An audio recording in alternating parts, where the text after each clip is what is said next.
TV Comunitária do Rio de Janeiro, o nosso núcleo Educação e Cultura. Somos o canal 6 da NET, transmitindo também online tvcomunitaria.rio, da NET Rio de Janeiro, né?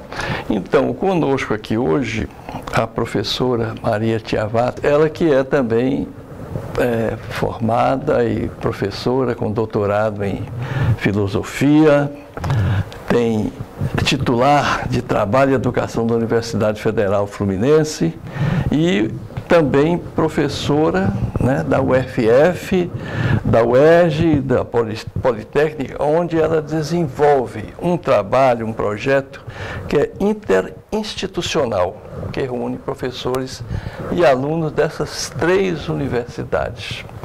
Então, professora, eu queria, sobretudo, algumas luzes da sua parte, sobretudo do momento que a gente vive, autoritarismo e fascismo.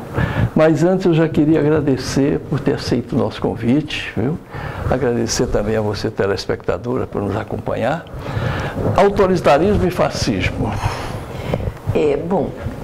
Esse tema, ele se entrelaça muito com o momento que o Brasil está vivendo. Nós estamos neste clima atualmente, né? Discute-se muito o que é fascismo, não é fascismo, mas é evidente que o autoritarismo está presente.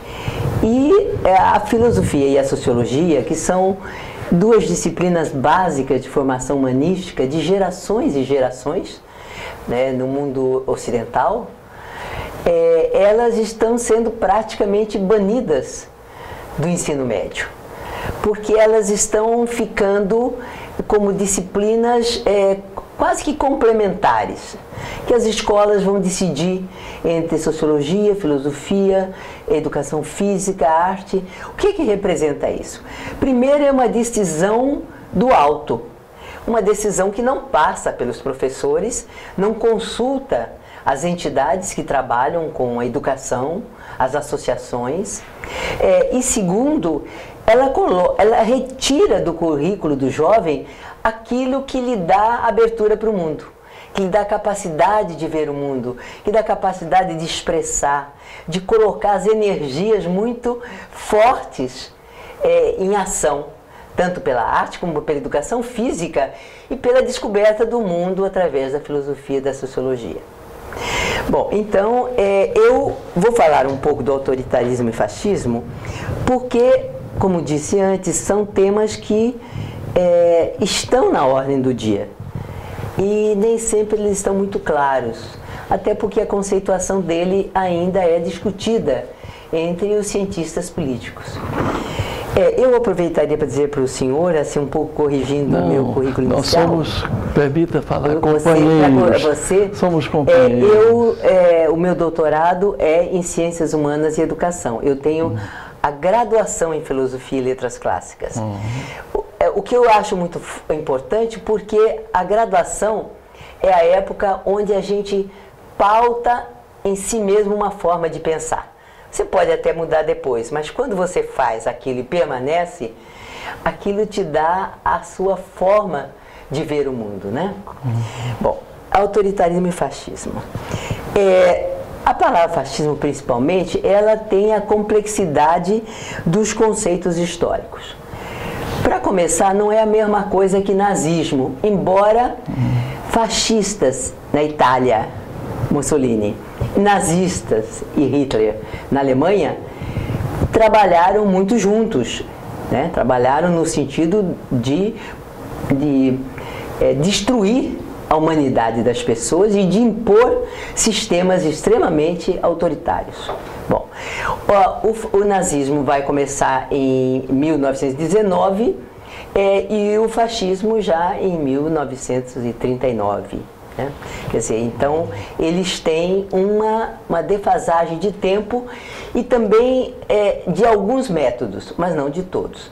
Mas aqui no Brasil a gente pode falar do fascismo localizando-o como um sistema autoritário. Disso ninguém tem dúvida, que é um sistema autoritário. Meu avô, que era italiano e que veio para o Brasil como colono nas fazendas de café de Ribeirão Preto, Ele, em 1926, ele foi para a Itália visitar os irmãos e vender uma terrinha que ele tinha deixado lá, porque ele tinha vindo na ilusão do Fala América. E ele, quando chegou à Itália, ele tinha barba e bigode e ele foi convidado, entre aspas, a cortar ambos, ou, se não quisesse, tomar óleo de rícino. Ele conseguiu negociar, tirar a barba e ficar com o bigode. Mas isso é um exemplo, é um folclore familiar, mas que mostra que o autoritarismo, ele invade a privacidade das pessoas, ele invade a vida das pessoas, né? Bom, eu também vou utilizar aqui um pouco um artigo recente na Folha de São Paulo do professor Renato Janine Ribeiro, que foi ministro da Educação durante o governo petista, em que ele diz que o fascismo não é apenas autoritário, não é apenas autoritarismo. Ele se efetiva também por procedimentos políticos e a gente pode acompanhar. O poder acima da lei. A Constituição é que vale, mas existe formas de você burlar e tem burlado e passar além da Constituição. Como a gente pode dizer que foi o impeachment da Dilma. Foi legalizado, mas não foi legitimado porque a interpretação da Constituição e dos mecanismos financeiros que foram utilizados não são consenso entre todos e são usados por outros governantes.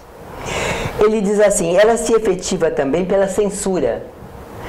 E a censura é muito fácil nós percebermos hoje que ela está presente no que pode e que não pode falar. A Escola Sem Partido pretende calar a boca dos professores, impedir os professores de se expressar livremente sobre a sociedade em torno.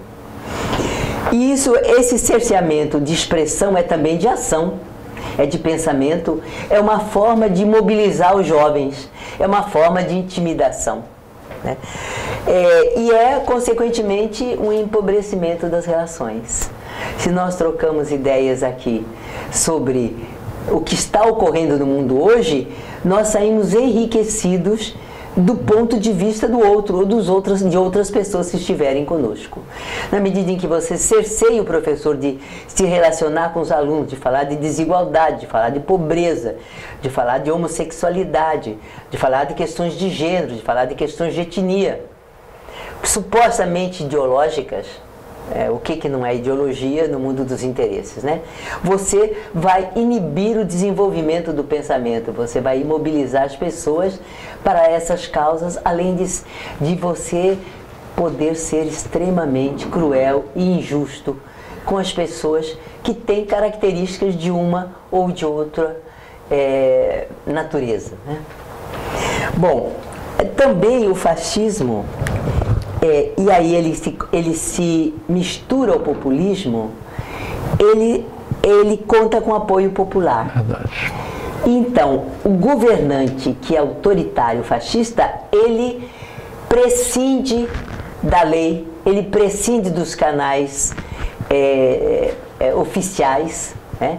E ele fala diretamente com o povo. Então nós estamos, não sei se nos acostumamos, mas estamos muito surpresos ainda que o presidente tem iniciado, o presidente atual, tem iniciado não com as tradicionais coletivas com a imprensa, mas sim vai para o Twitter, vai para as mídias e fala o que vem na cabeça. Mas ele é presidente, ele forma uma opinião, e uma opinião que é muitas vezes muito superficial e incorreta em muitos casos, para não usar outros adjetivos mais constrangedores das coisas que já foram faladas pelo nosso presidente através das mídias sociais. Bom, também o fascismo, ele banaliza a violência. A violência é um instrumento do Estado, as Forças Armadas, a polícia, para coibir as pessoas que provocam violência entre os cidadãos, uns contra os outros. Então o Estado utiliza dessa violência legalizada para coibir esses excessos. Mas na medida em que o presidente prega o uso da arma, tem expressões deletérias contra as mulheres.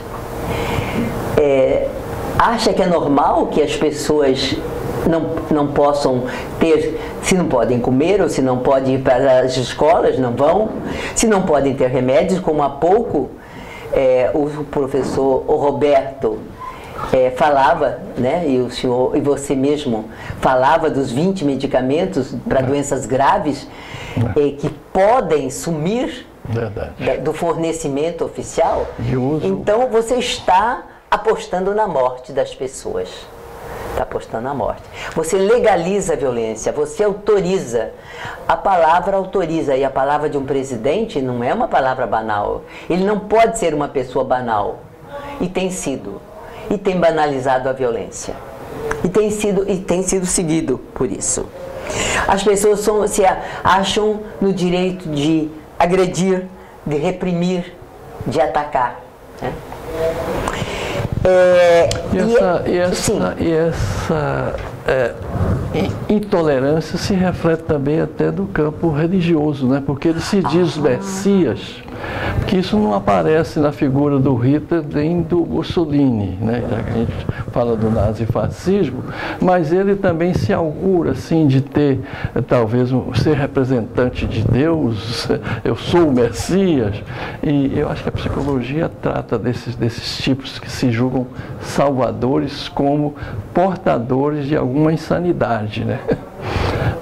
Foi assim com relação a Antônio Conselheiro, na história do Brasil, tem essas figuras que aparecem também. Olha, você tocou num ponto interessante, a intolerância. Esse é um ponto também que caracteriza o autoritarismo e o fascismo. Ele é intolerante com tudo que diverge, com tudo que se opõe a ele. Quer dizer, independente de outros fatores, o que se opõe a ele, a sua vontade soberana, ele é intolerante com isso, né? E isso. Mas, professora, me permite só uma coisa. Eu sei que o instrumental que ele se utiliza, as táticas e a estratégia, são as mesmas do nazismo e do fascismo. Mas o nazismo e o fascismo não entregavam as suas riquezas. E esse, além dessa desgraça do autoritarismo, ele também não sei se chamaria só demagogo, mas ele também faz questão de bater continência com um outro país.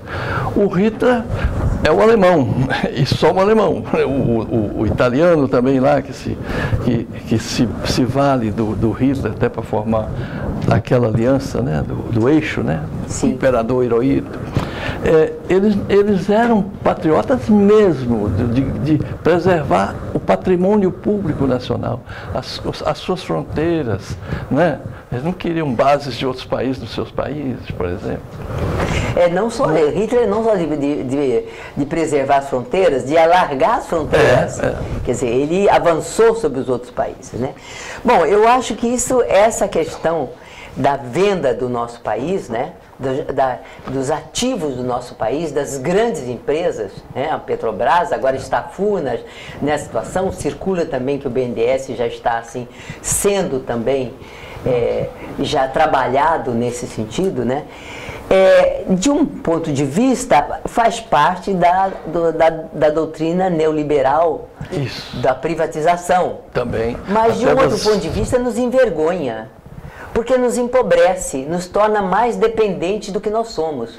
Porque nós somos países capitalistas dependentes dos países ricos, dos países que detêm tecnologia, dos países que têm exércitos mais bem aparelhados, mas principalmente recursos econômicos, tecnológicos, científicos, e que nos vendem as tecnologias que nós usamos como tudo isso que nos cerca nesse estúdio, né?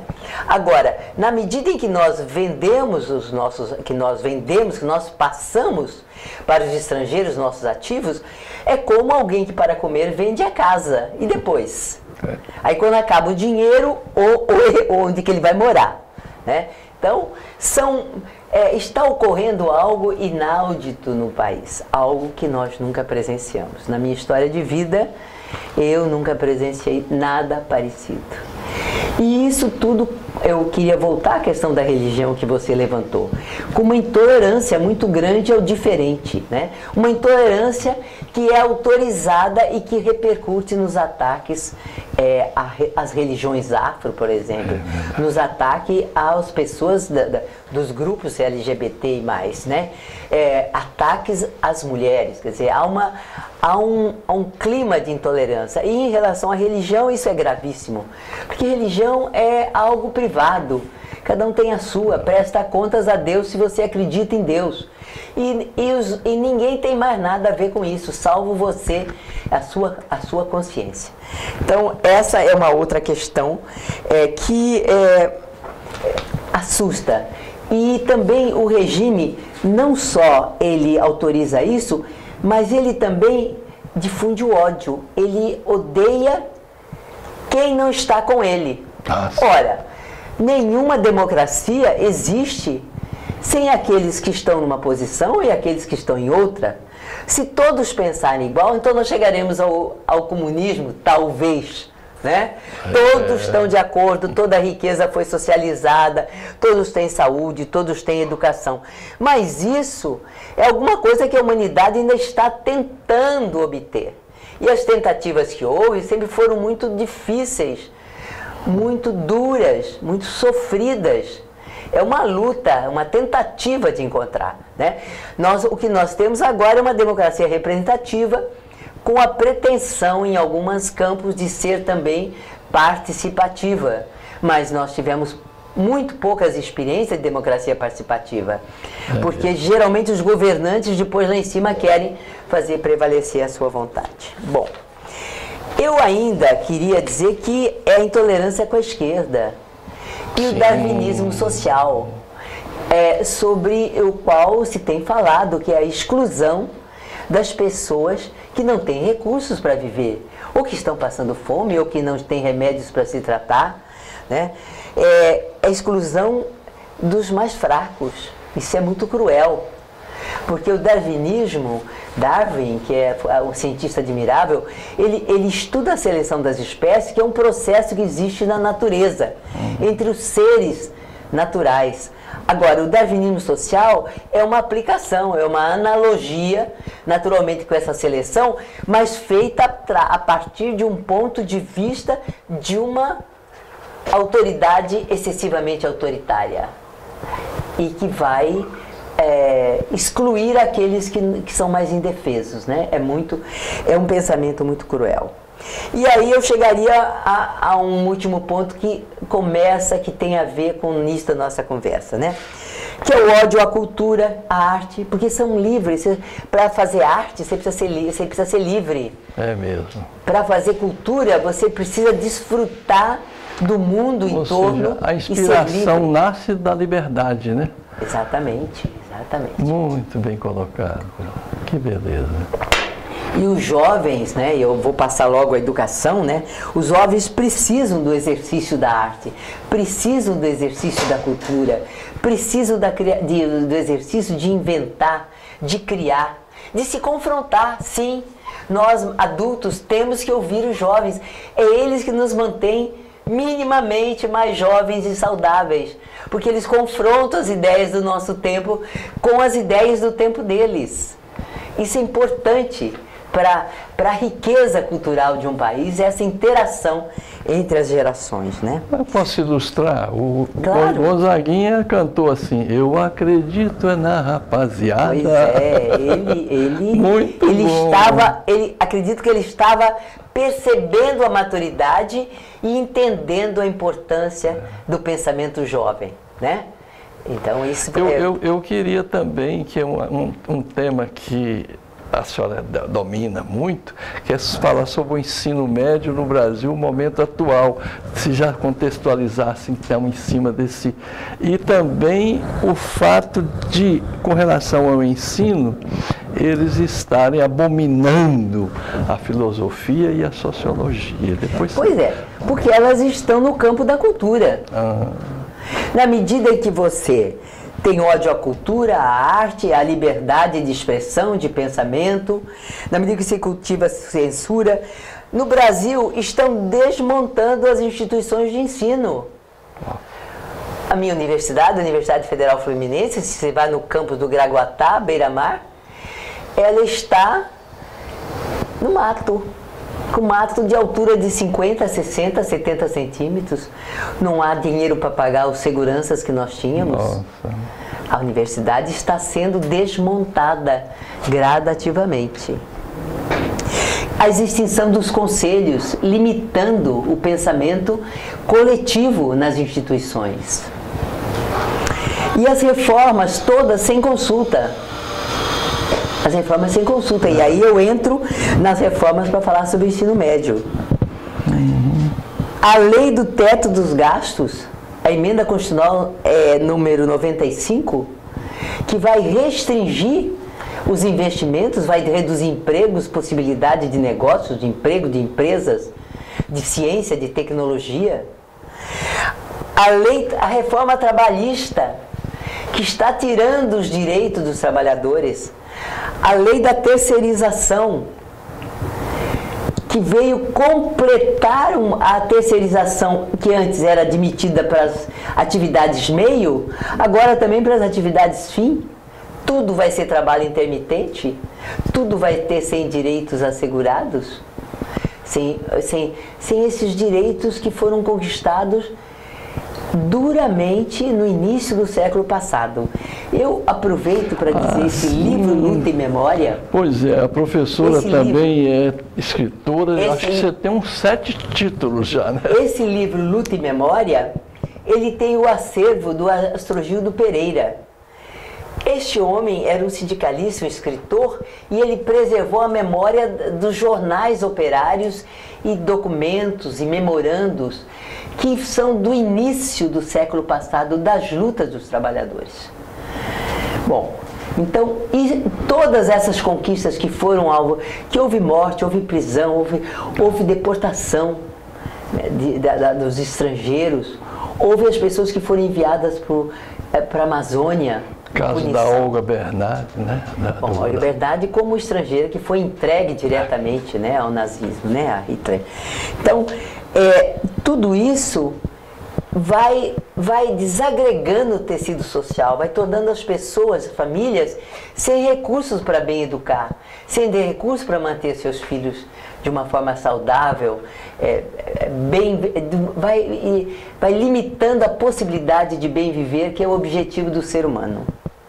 E aí entra a reforma do ensino médio, que é uma reforma que volta aos anos 40, que separa áreas humanas e sociais, ciências da natureza, linguagem, matemática e um agravante. Naquele momento, o ensino médio tinha essa separação para os estudantes que se dividiam para ir para uma dessas áreas, mas a formação profissional estava em uma outra rede, em que as pessoas tinham essa formação plena e depois podiam fazer a formação profissional apenas. Agora, são 2 anos de educação geral e a formação profissional, ou a educação profissional, ela é colocada como um dos itinerários formativos, porque matemática ou linguagens ou ciências humanas, sociais e ciência da natureza são considerados itinerários formativos. E educação profissional também. Mas esquece que a educação profissional, ela não vai dar ao estudante os conhecimentos necessários para ir à universidade. Quem vai ter mais conhecimentos para ir à universidade é os que ficam nos 4 itinerários formativos de formação geral, de ciências e humanidades. Então, o filho do pobre é que vai ser lesado, porque ele precisa trabalhar cedo, ele é que vai ser lesado. Ele que vai ter menos recurso, além de ter uma escola pública que nem sempre é de qualidade, ele vai ser lesado no seu direito à educação. Outro aspecto que eu queria que uma abordagem sua sobre o momento que a gente vive, nesse instante, além disso tudo que foi traçado, é com relação ao nível, à formação dos ministros de educação. Esse é o segundo, que também eu usaria um termo aqui religioso, fala verdadeiras blasfêmias, né? Em termos de o plano que ele tem para melhorar a educação do Brasil, em tempo. Então, a gente sente também que aí a gente está voltando à idade das trevas, a tirar pelas colocações que ele faz, o atual ministro, que é uma sopinha de letras aí também, como o colombiano, né? Que caiu porque nem, acho que quando o próprio Bolsonaro não consegue entender o que ele quer direito. Então, dito isso, professora, o que fazer para a gente não retroagir às trevas e nós falamos aqui da rapaziada, né? Lá na área da educação, o que fazer com a mobilização popular? Bom, eu acho que, primeiro, eu não tenho adjetivos para qualificar o ministro da Educação, salvo que ele está cumprindo ordens. Ele não é um homem de educação. Ele é um homem de finanças, ele é um homem de mercado e está cumprindo ordens, e está desmontando a educação. Eu acho que cabe aos professores, cabe aos estudantes defender o que é deles. Eles têm que se apropriar. Eles têm que se apropriar das escolas, das universidades públicas, porque está em processo a privatização das universidades. Na medida que retiram os recursos para manter os cursos, para manter os serviços das universidades funcionando. Professores e alunos devem realmente se unir e trabalhar em defesa das suas instituições. Porque sim, estamos caminhando sim. Caso contrário, fim da filosofia, fim da sociologia, crítica, repressão, censura, cerceamento de palavra, tudo isso concorre, uma volta à Idade Média.